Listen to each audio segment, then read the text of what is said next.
proud of you, bud.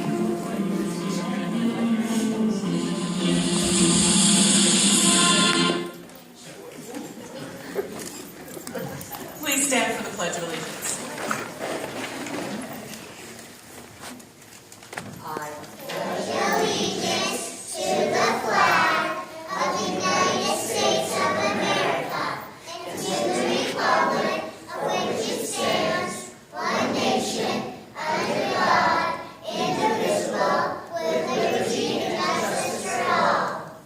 Please be seated.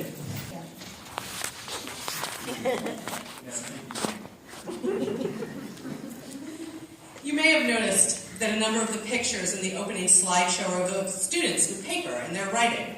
The current course standards in New Jersey state that students exiting pre-K have to have been exposed to literacy and math activities such as identifying letters and their sounds and their numbers.